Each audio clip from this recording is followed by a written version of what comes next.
भगवान श्री कृष्ण ने धर्म, दर्शन, राजनीति, युद्ध, कर्म, जीवन, सत्य, न्याय, देश, परिवार और समाज आज कई विषयों पर अपने विचार को महाभारत और इससे इतर प्रस्तुत किया है। श्री कृष्ण पूर्णावतार थे और उन्होंने जो कहा वह आज भी प्रासंगिक है।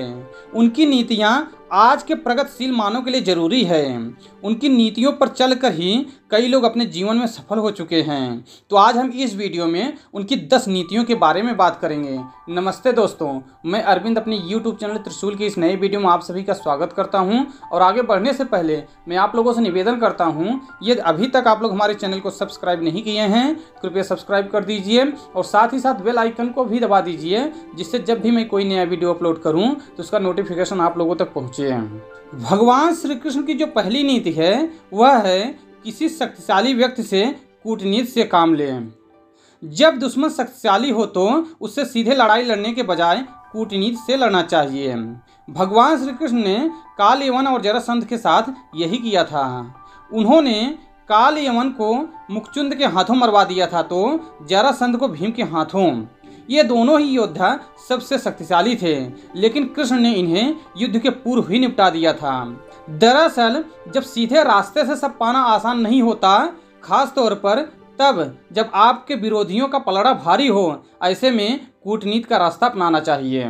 भगवान श्री कृष्ण की जो दूसरी नीति है वह है यह स्पष्ट होना चाहिए कि कौन किधर है।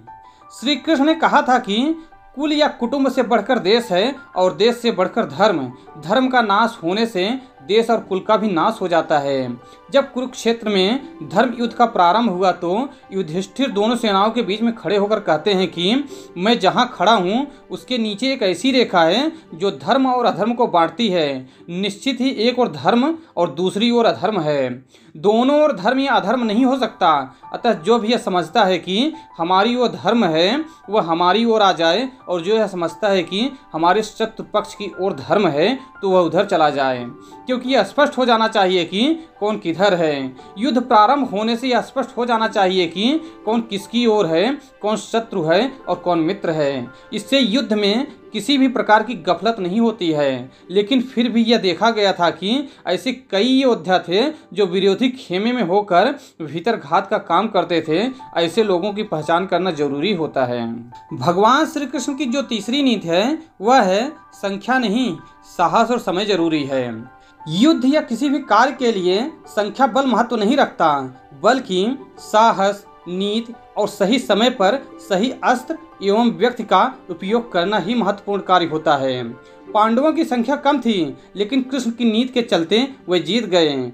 उन्होंने घटोत्कच को युद्ध में तभी उतारा जब उसकी जरूरत थी। उसका बलिदान व्यर्थ नहीं गया। उसके कारण ही कर्ण को अपना अचूक अस्त्र, अमोघ अस्त्र चलाना पड़ा, जिसे वह अर्जुन पर चलाना चाहता था। और जो चौथी नीति है वह है संधि या समझौता कब नहीं मानना चाहिए। भीष्म पितामह ने युद्ध के कुछ नियम बनाए थे।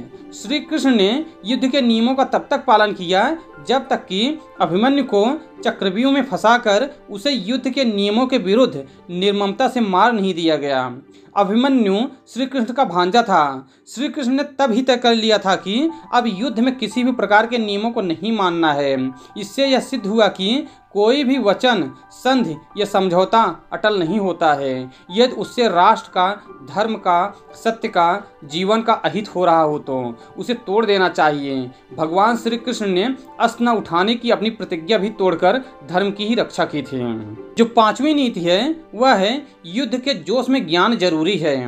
इस भयंकर युद्ध के बीच भी श्री कृष्ण ने गीता का ज्ञान दिया। यह सबसे अद्भुत था।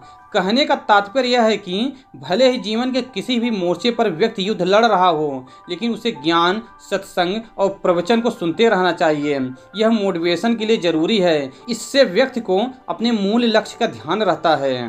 और जो छठी नीति है वह है युद्ध की योजना जरूरी है। भगवान श्री कृष्ण ने जिस तरह युद्ध को अच्छे से मैनेज किया था उसी तरह उन्होंने अपने संपूर्ण जीवन को भी मैनेज किया था। उन्होंने हर एक प्लान मैनेज किया था। यह संभव हुआ अनुशासन में जीने, व्यर्थ चिंता न करने, योजना बनाने और भविष्य के बजाय वर्तमान पर ध्यान केंद्रित करने से।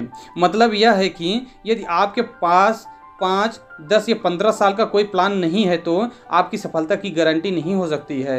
युद्ध में मृत सैनिकों का दाह संस्कार, घायलों का इलाज, लाखों सैनिकों की भोजन व्यवस्था और सभी सैनिकों के हथियारों की आपूर्ति का इंतजाम बड़ी कुशलता से किया गया था। आपको यह जानकर आश्चर्य होगा कि यह सभी कार्य श्री कृष्ण की देखरेख और उनकी नीति के तहत ही होता था। जो 7वीं नीति है वह है अधर्मी को मारते वक्त सोचना नहीं चाहिए। जब आपको दुश्मन को मारने का मौका मिल रहा है तो उसे तुरंत ही मार दो। यदि वह बच गया तो निश्चित ही आपके लिए सिरदर्द बन जाएगा। यह हो सकता है कि वह आपकी हार का कारण भी बन जाए। अतः कोई भी दुश्मन किसी भी हालत में बचकर न जाने पाए। कृष्ण ने द्रोण और कर्ण के साथ यही किया था। और जो 8वीं नीति है वह है प्रत्येक सैनिक को राजा समझें। जो राजा या सेनापति अपने एक एक सैनिक को भी राजा समझकर उसकी जान की रक्षा करता है, जीत उसकी सुनिश्चित होती है। एक एक सैनिक की जिंदगी अमूल्य है।